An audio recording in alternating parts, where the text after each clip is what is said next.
오늘 갈라디아서 6장 9절 이하에 있는 말씀으로 은혜를 나누겠습니다.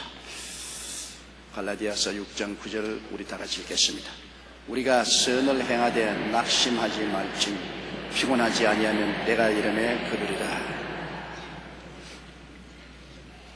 사람이 선하게 산다는 것은 이 땅에서는 굉장히 힘이 듭니다.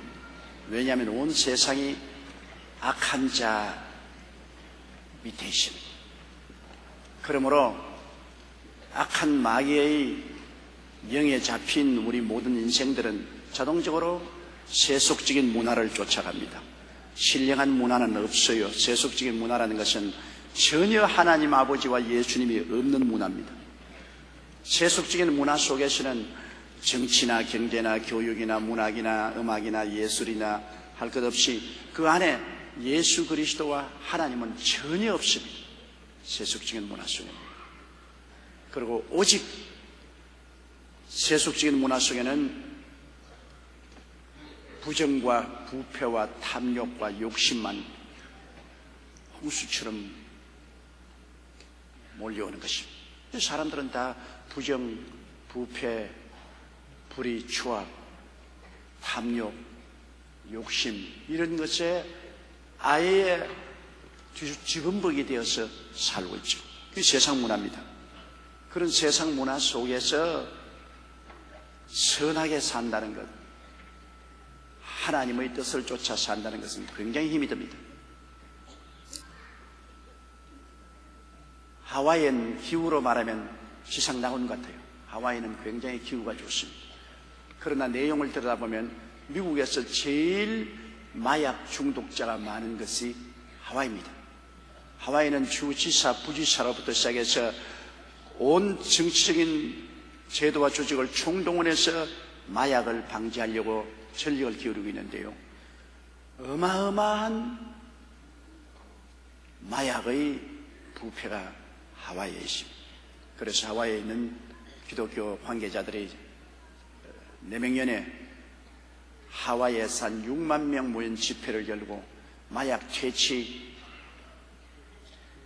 부흥회를 저보고 인도해달라고 부탁을 한 부탁도 받은 적이 있습니다. 이와 같이 겉으로 보기에는 아주 산자수려하고 기후도 좋고 살기 좋은 것 같은데 내용적으로 보면은 마약으로 말미암아 범죄가 횡행하고 있고, 그러므로 이러한 곳에서 젊은 세대가 의롭고 깨끗하게 살기가 참 힘이 들거든요. 또 우리 한국 같은 현실 사회에서 보면은 여러분 가정 파괴가 아주 큰 문제가 되어 있지 않습니까? 가정 파괴라고 말하면 옛날엔 대개 생각하기를 남자들이 부정을 행하고 가정을 버리고 나가는 것으로 했는데 요 사이는 그렇지가 않습니다. 오히려 한 달에 가출하는 주부가 1000명이 넘습니다. 한 달에 1000명 이상의 가정주부가 그냥 가정 버리고 그냥 가출하는 거예요. 오늘날 세속이 이렇게 방종으로 흘러가고 있습니다. 그런데 우리가 가장 선하게 살 수 있는 길은 하나님의 계명을 지키는 길이 가장 선한 길인 것입니다. 여러분, 하나님의 계명은 하나님의 지혜와 지식과 총명입니다. 계명이 우리에게는 굉장히 힘들고 어려운 것 같지만은 계명이 바로 하나님의 지혜입니다. 우리가 지혜롭게 인생을 살고 마귀의 올무에 걸리지 아니하고 낭패와 실망을 당하지 않고 살려면은 하나님의 계명을 늘 우리가 읽고 깨닫고 계명에 있는 지혜를 따라 살아야 돼요. 하나님의 계명이란 우리에게 괴로움을 주려고 하는 것이 아니라 우리에게 하나님이 지혜를 주셔서 그 계명을 통해서 마귀의 올무를 피하고 세속적인 문화를 피해서 하나님의 정의와 영광 가운데 살도록 만들기 위해서 계명을 주신 것입니다. 그러므로 계명을 따라 살면 하나님의 정의를 따라 살 수 있고 하나님의 영광 속에 살 수 있고 큰 고통을 피할 수가 있는 것입니다.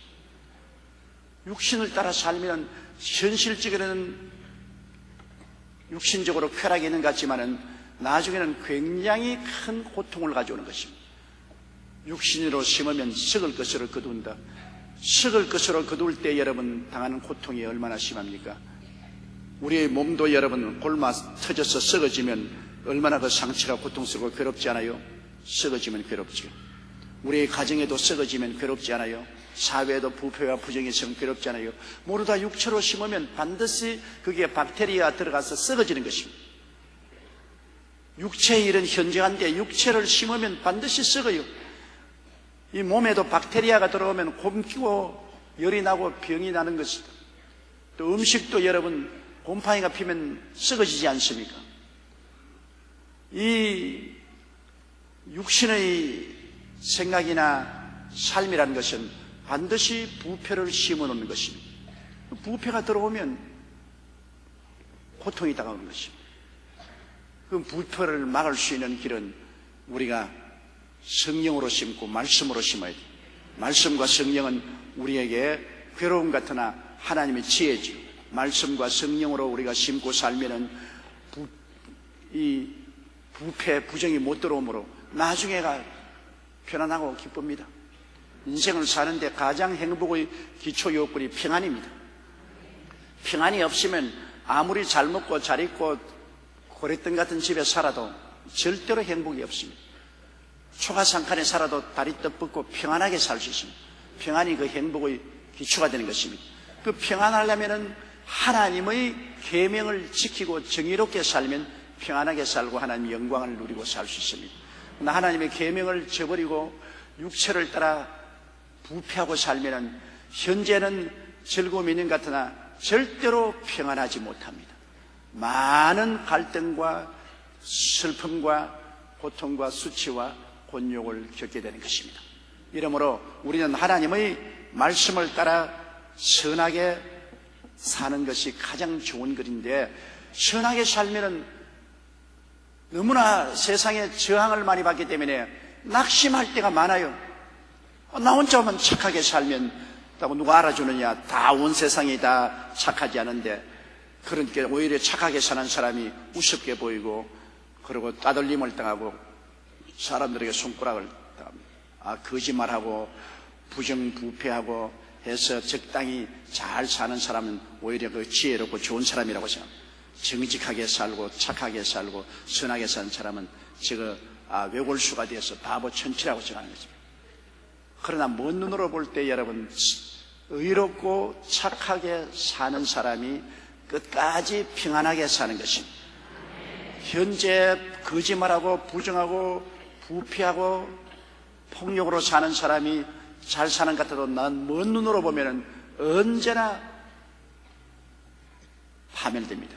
성경에는 시편 37편에 행악자를 인하여 불평하여 하지 말며 불의를 행하는 자를 투기하지 말지어다. 저는 풀같이 속히 배임을 벗고치며 푸른 채소같이 세잔할 것이다. 불의나 악을 행하는 사람은 푸른 채소같이 세잔해진다. 풀같이 베어진다. 지금은 무성한 것 같아도 얼마 있다가 보면 풀은 다 베어지고 채소는 다 시들어버립니다. 그 결과가 언제나 좋지 않습니다. 불이나 악은 현재 왕성하고 좋은 것 같으나 결과에 나중에 가서는 다 베어지고 시들어져 버린 거죠. 그러나 하나님을 의뢰하고 선을 행하면 지금은 외롭고 바보같이 보이고 손해난 것 같으나 나중에 결과에 가보면 그 사람이 축복을 받고 평안을 가지고 왕성하게 살게 되는 것입니다. 그러므로 우리가 선을 행하되 낙심하지 말라. 낙심이란 환경적인 어려움이 다가오기 때문에 낙심을. 선하게 사는 사람은 환경적으로 사람들 앞에 오히려 손가락질을 당하고 핍박을 당하고 모욕을 당하고 사니까 선하게 사는 게 바보같이 보여서 낙심되고, 피곤치 않냐면 때가 이러면 낙심은 바깥에 쓰고 피곤은 속에 쏩니다. 속에 그만 피곤해지는 거죠. 인생살이가 피곤해 지쳐버리는 거예요. 이 상태 살아갈 수가 없어요. 계속해서 바깥에서 공격을 당해서 여러 일들에 낙심을 하게 되면 나중에 속이 피곤해집니다. 피곤해지면 남편도 그냥 손 털어버리고 가출할 때도 있고, 아내들도 마음이 피곤해서 살 이욕을 잃어버리면 남편도 자식도 두고서도 그냥 가출해버려요. 될 대로 되라고. 더 많이 피곤해지면 그냥 목을 메고 죽어버리는 것입니다. 이 세상에 사는 것이 너무 지치고 피곤하니까 이제 그만 사는 게 좋겠다, 그러고 죽는 것입니다. 여러분, 죽는 사람이 보통 해서 죽는 것이 아닙니다. 굉장히 낙심된 일들이 계속 생겨오면 그것을 저항하다가 도저히 내 속이 피곤해서 견딜 수가 없기 때문에 그 다음에는 자살하는 것입니다. 그 속에 이 피곤한 마음을 쿠션을 받쳐주고 피곤을 이길 수 있게 해주신 분이 누굽니까? 나사렛 예수 그리스도인 것입니다. 예수님이 계시면 낙심할 일이 계속 다가와도 마음에 그것이 피곤이 누적되어서 스스로 자포자기하지 않습니다. 예수님이 늘 붙들어주기 때문인 것입니다. 내가 사망의 엄침한 골짜기로 다닌다. 사망의 엄침한 골짜기는 낙심되는 곳입니다. 모든 것이 어둡고 캄캄하고 좌절하고 절망이고 낙심되지 않습니다. 내가 사망의 엄침한 골짜기로 다닐지라도 해를 두려워하지 않는, 해는 뭐냐? 피곤해지는 것입니다. 마음이 사망의 엄침한 골짜기를 지나게 되면 아주 해를 받게 됩니다. 마음이 피곤해집니다. 그러나 주께서 함께 계심이라 주의 지팡이가 막대기가 나를 아니하시나이다. 그 사망의 엄침한 골짜기란 낙심되는 인생길에 내 마음속에 해를 당하고 피곤해지더라도 예수님이 같이 계시면 주님이 건져주시고 보호해주시고 빛을 주시고 생명을 주셔서 극복할 수 있게 만들어주는 것입니다. 그러므로 예수 그리스도를 믿는다는 것은 하나의 종교가 아닙니다. 하나의 형식도 아닙니다. 천당 가기 위한 방편도 아닙니다. 예수 그리스도를 믿는다는 것은 현실적인 삶 속에 내가 낙심하지 않고 살 수 있는 끊임없는 힘이 되고 쿠션이 되어 주시는 것입니다. 그러므로 예수님이 얼마나 좋은지 몰라요. 바깥에서 굉장한 충격을 받고 낙심될 때가 있습니다. 내가 사람들에게 배척을 당하고 은혜 받은 사람에게 배반당하고 믿었던 사람에게 실망을 하고 굉장한 낙심을 당하면 그 마음속에 피곤해지죠. 이렇게 인생을 살아서 뭐라는가? 아이고, 될 대로 되라. 그런데 그때 우리 예수 믿는 사람은 어디를 가느냐? 주님 보좌 앞으로 나가서 꿇어엎드려 주여, 주님께서 나를 붙들어 주시옵소서. 천부의 어지없어서 손들고입니다. 주 나를 버림박대하시면 나 어디 가리까? 주님이시여, 주님께서 붙들어 주지 않으면 나는 살 수가 없습니다. 주님을 바라보고 의지하오니 나를 붙들어 주옵소면 놀라운 생명의 역사가 속에서 솟아오르기 시작하는 것입니다. 주님이 큰 위로를 주어서 피곤하지 않습니다. 속에 새 생명이 들어오면 독수리같이 올라가기 시작하는 것입니다.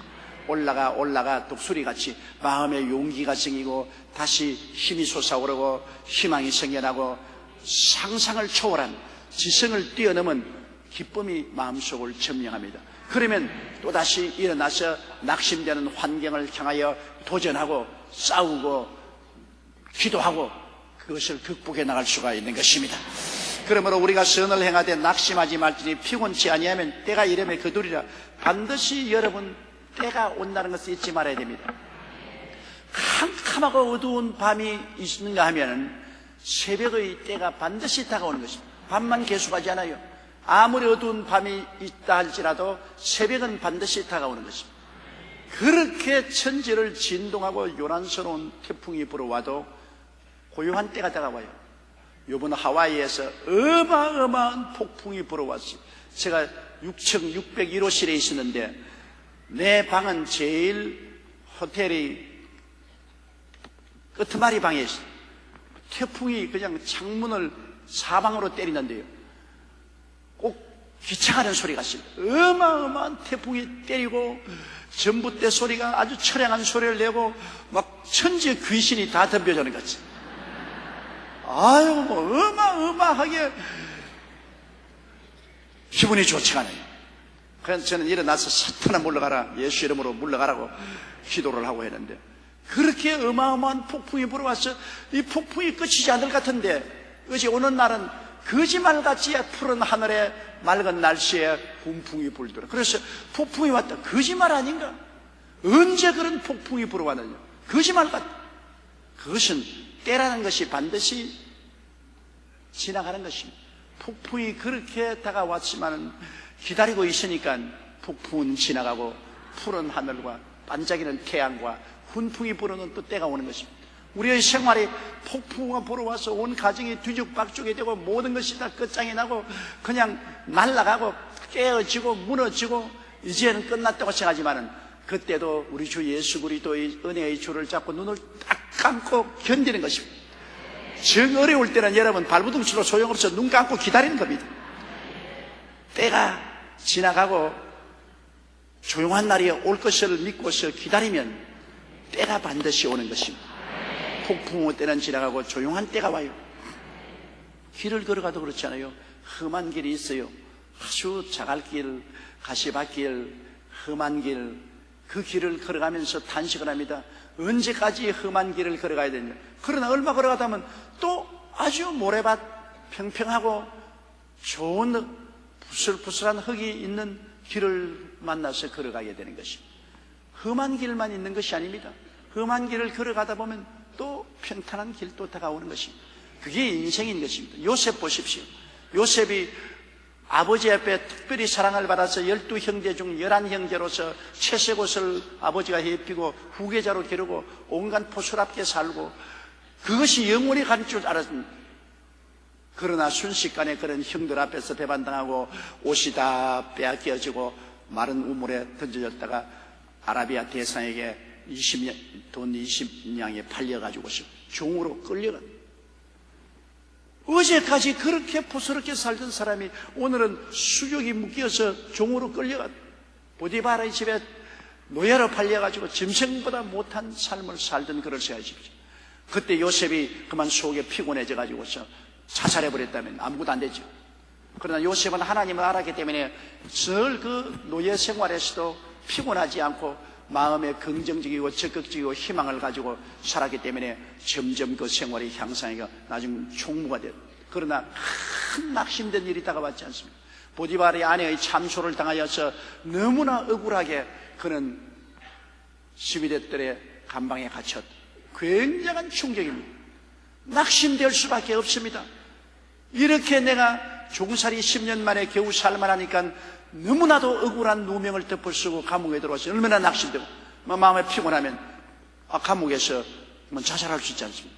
그러나 그 감옥에서도 그는 피곤치 않았습니다. 주님께서 그 속에 계속해서 힘을 주었기 때문에 감옥에서도 그는 굉장히 전옥에게 사랑을 받고 감옥 일을 다 책임지고 3년 동안 견뎌낼 수 있었습니다. 보통은 못 견뎌내요. 그 낙심합니다. 그랬다가 나중에 바로왕의 택함을 받아서 애국의 국무총리가 됐어요.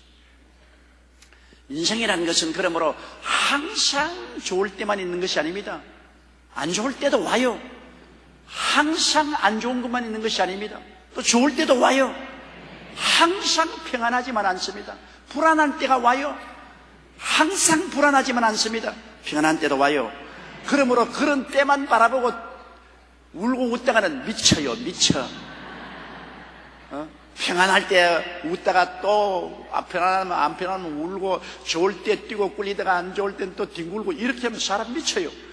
그런 평안할 때나 평안하지 않을 때나 좋을 때나 슬플 때나 구절 때나 맑을 때나 변함없이 우리가 살아갈 수 있는 일은 우리 중심을 예수님에게 꽉 잡아놓아야 되는 것입니다. 주님과 같이 하면 항상 기뻐하라, 쉬지 말고 기도하라, 범사에 감사하라.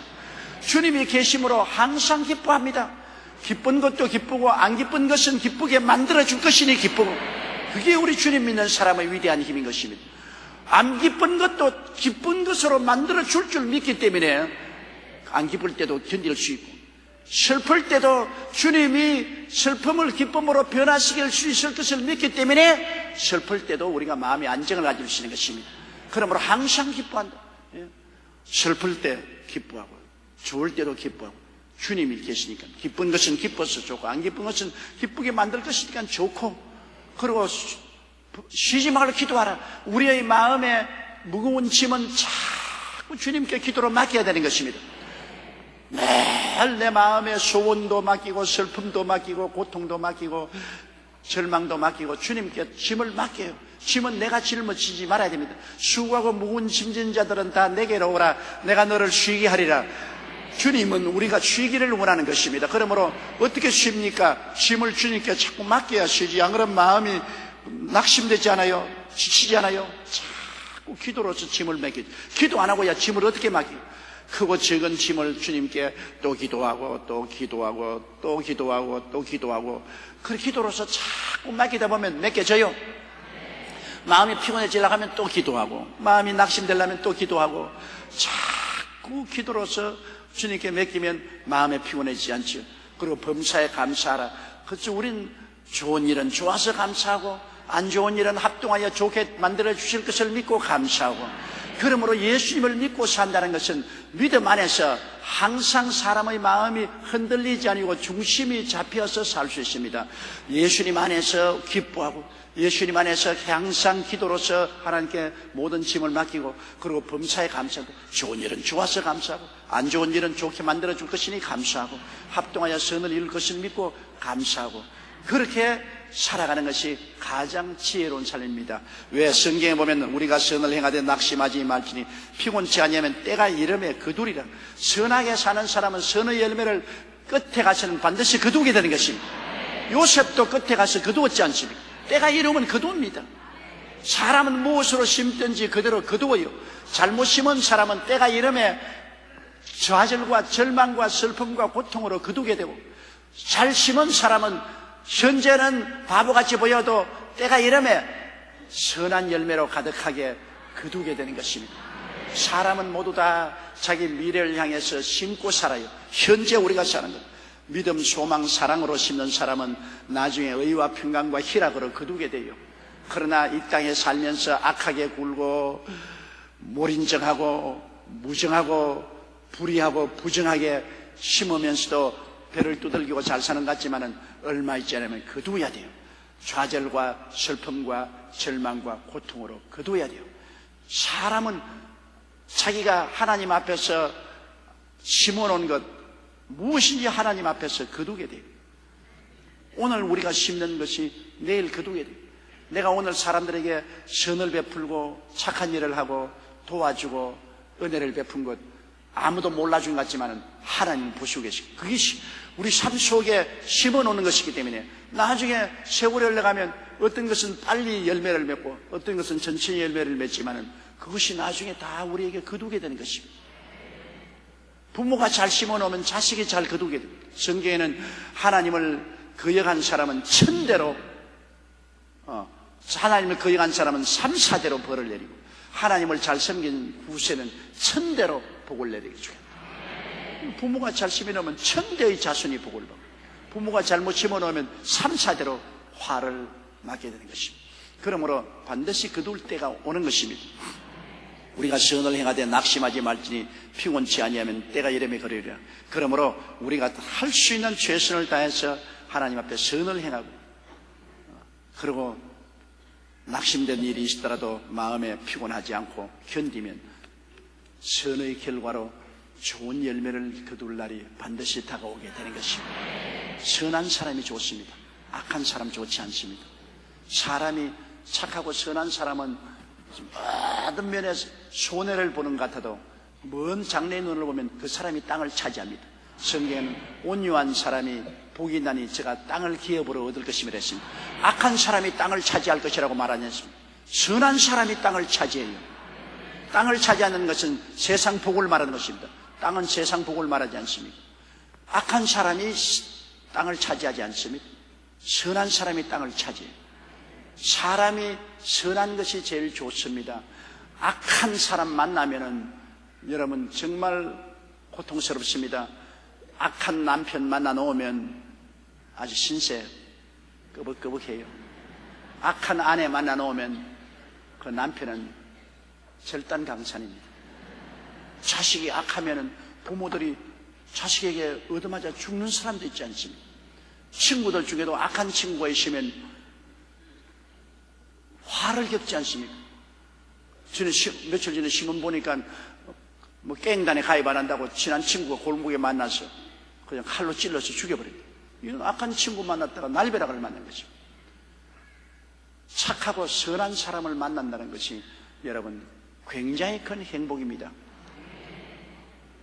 그렇기 때문에 이 세상에 우리가 많은 부귀와 영화도 좋지만은 좋은 사람을 만난다는 것, 착하고 선한 사람을 만나서 같이 산다는 것 정말로 행복하고 좋은 것인 줄 알아야 될 것입니다. 10절요. 그러므로 우리는 기회에 있는 대로 모든 이에게 착한 일을 하되 더욱 믿음의 가정들에게 할지니. 기회가 주어진 대로 착한 일을 하라. 착한 일로 심으면 나중에 착한 것으로 내가 거둘 테니까 기회가 있는 대로 착한 일을 하라. 기회가 있다는 것은 우리에게 하나님이 텃밭을 제공해 주는 것입니다. 여러분, 성경에 보면은 선한 사마리아인의 이야기가 있지 않습니까?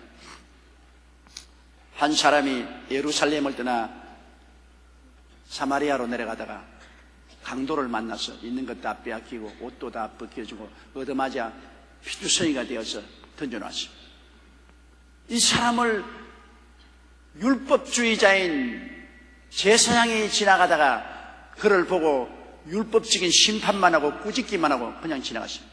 선한 씨앗을 심을 수 있는 텃밭이 있는데도 그는 텃밭에 심지 않았어요.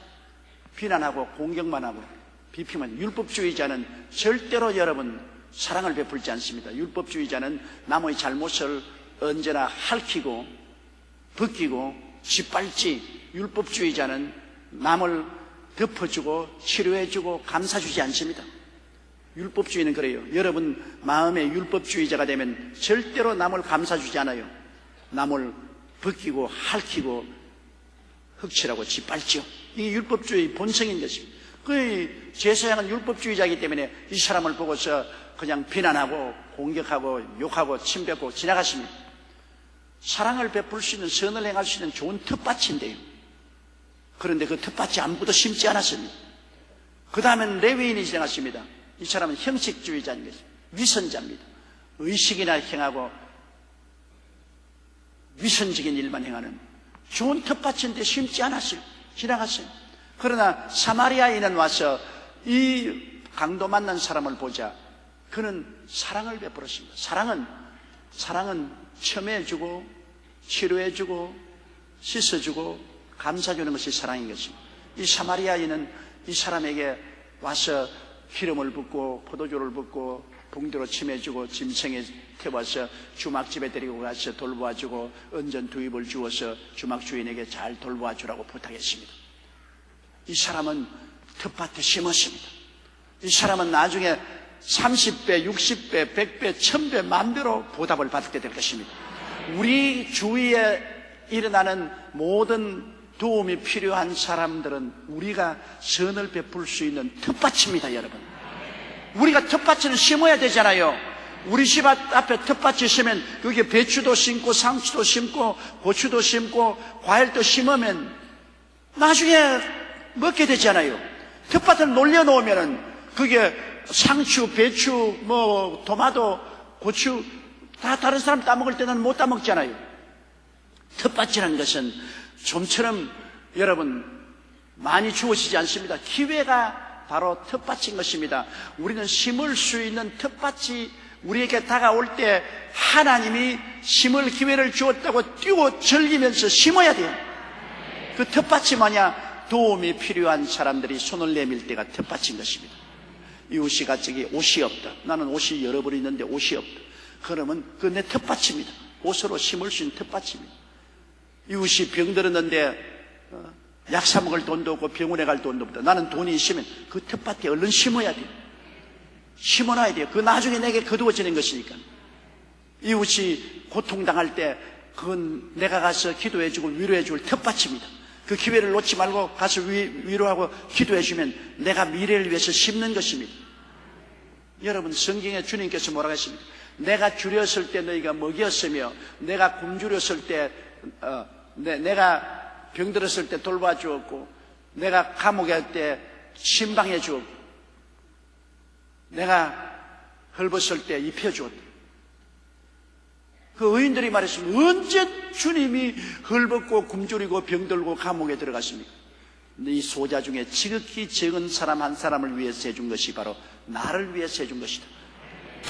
텃밭에 심었더니 주님이 갚아주신다. 그러나 악한 사람에게는 주님이 내가 줄였을 때 안 먹여주고 내가 헐벗을 때 입혀주지 아니하고 내가 병들었을 때 치료해 주지 아니하고 내가 감옥에 있을 때 찾아와 보지 않았. 어찌 주님이 헐벗고 굶주리고 감옥에 들어가 있고 병들고 했습니까? 이 지극히 적은 수호자 중 한 사람에게 안 해준 것이 바로 나를 위해서 안 해준 것과 같다. 그러므로 너는 흑암으로 들어가라.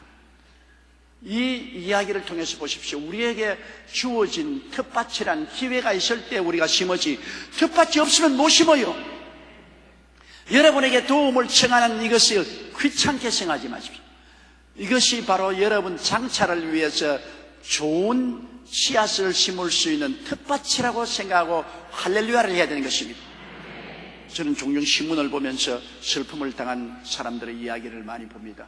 특별히 목회자가 남편이 죽고 사모가 자식들 데리고 올 때 갈 때 없다. 그런 신문 기사 볼 때 나는 내 속으로 내 텃밭이다. 내가 이 신문을 보고 읽게 만들었으니까 이게 텃밭이니까 내가 심어야 돼. 내가 여유 있는 힘을 다해서 이 사모를 도와주는 텃밭이니까 내가 심어야 돼. 심지 않아요. 이란에 지진이 나서 수많은 사람이 죽고 모든 사람들이 도움을 구하고 있는데 그 기사가 나옵니다. 그거 그냥 우연히 읽지 말아야 돼요. 이거 텃밭이다. 내가 많이는 못 심을지라도 내가 심을 수 있는 힘을 다해서 심어야 되겠다. 내가 텃밭이다. 텃밭에 심어야 되겠다. 또 갑자기 하루는 신문을 보니까 신문에 대학에 입학을 했는데 너무 가난해가지고서 등록금이 없어 도움을 청하고 눈물을 흘리고 있다. 텃밭이구나. 내가 여기 심어야 되겠다. 내가 다는 도와주지 못해도 얼마간이라도 내가 텃밭에 심어야 되겠다. 심어. 거의 텃밭이 굉장히 많이 생긴다고. 그 텃밭이 생길 때마다 많이 못 심으면 조금이라도 텃밭에 내가 심어 놓으면 그 다음에는 계속해서 거두게 돼요.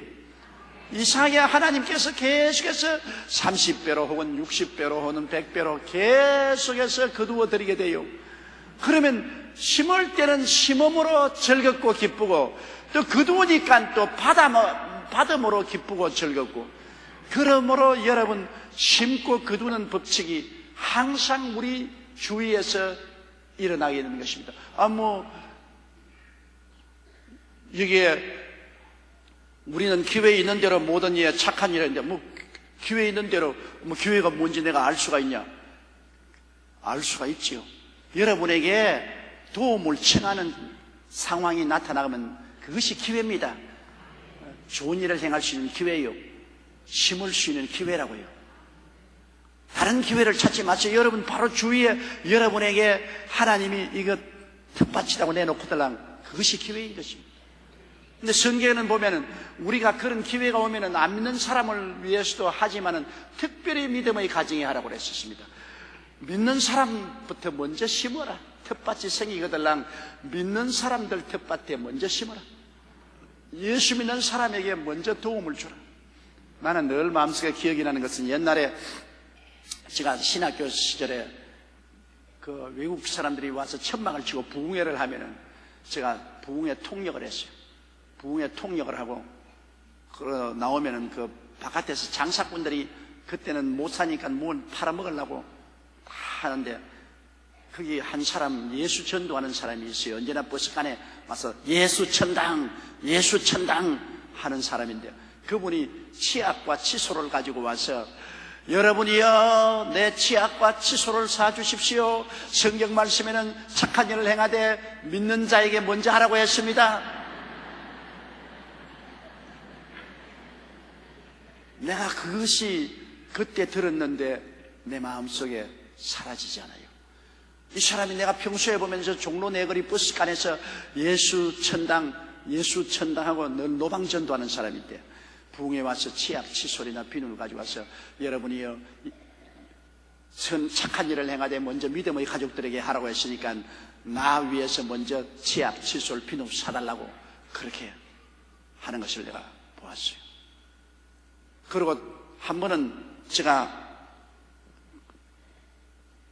학교 사무실에 들어가니까 그게 총무장로가 있는데 어느 예수 믿는 장로가 와가지고서 좀 도와달라고. 그때 그 구제단체로서 여러 가지 이복가지나 치즈나 빵이나 이런 것 우리 창고에 많이 있습니다. 그거 좀 도와달라고. 그러니까 우리 총무가 당신은 직업적인 거지야. 안 도와줘. 그러니까 이분이 화를 내면서 하나님이 당신에게 이런 것을 맡긴 것은 우리 같은 사람을 도와주라고 맡긴 것이 아니냐. 근데 당신은 왜 당신 혼자 배불리고 우리에게 안 도와주느냐. 화음을 치는 것을 제가 보았었습니다. 그런 것이 우연히 지나가면서 들었는데 상당히 마음에 제게 충격을 주었습니다. 우리가 도울 수 있는 힘이 있으면 도와야 돼요. 도울 수 있는 힘이 없으면 그건 못 도우죠. 그러나 내가 도울 수 있는 힘이 있는데도 불구하고 내게 도움을 청하려 왔을 때 안 도우면 그것은 내 텃밭을 잃어버린 것입니다. 내가 텃밭에 심을 수 있는 기회를 놓쳐버린 것입니다. 물론 그게 가짜도 있지요. 가짜와 진짜는 우리가 분별해야 될 것입니다. 직업적으로 그렇게 하는 사람은 우리가 하지 말아야죠. 그러나 진짜는 참으로 우리 도움이 필요한 사람, 그 사람은 우리에게 하나님이 보낸 텃밭입니다. 텃밭이란 참 좋은 것입니다. 텃밭은 심어놓으면 반드시 우리 먹을 양식을 거기에서 얻을 수 있는 것입니다. 많은 사람들이 가난하게 사는 이유는 심지 않기 때문에 그런 것입니다. 우리 11조는 여러분, 내가 할 수 있는 가장 기초적인 것입니다.